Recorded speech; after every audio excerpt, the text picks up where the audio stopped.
नजर डालते हैं दिलचस्प और अजीब खबरों पर। जनूबी कोरिया की एक कंपनी ने बच्चे पैदा करने पर $75,000 इनाम की पेशकश की है। हर मुलाजिम को बच्चे की पैदाइश पर 3 करोड़ पाकिस्तानी रुपए मिलेंगे।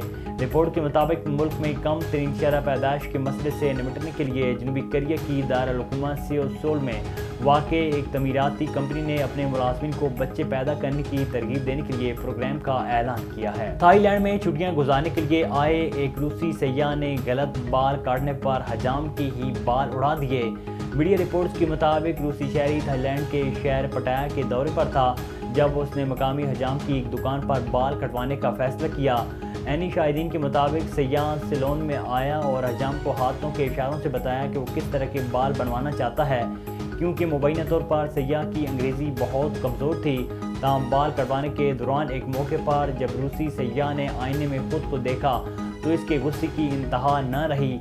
उसने मेज़ पर मुक्के मारना शुरू कर दिए और हजाम के लिए नाजेबा अल्फाज इस्तेमाल करने लग गया। भारत में लोग बेटी की शादी पर बारातियों समेत तमाम मेहमानों को महंगे तोहफे देते हैं, लेकिन हाल ही में भारतीय शख्स ने अपनी बेटी की शादी में शरीक मेहमानों को हेलमेट का तोहफा देकर हैरान कर दिया। भारतीय रियासत छत्तीसगढ़ से ताल्लुक़ रखने वाले सीद यादव ने अपनी बेटी की शादी पर 60 के करीब हेलमेट मेहमानों को बतौर तोहफा दे दिए हैं। भारतीय मीडिया के मुताबिक रोड सेफ्टी के हवाले से आगाही फराहम करने के लिए सैयद यादव ने मेहमानों को हेलमेट का तोहफा दिया है।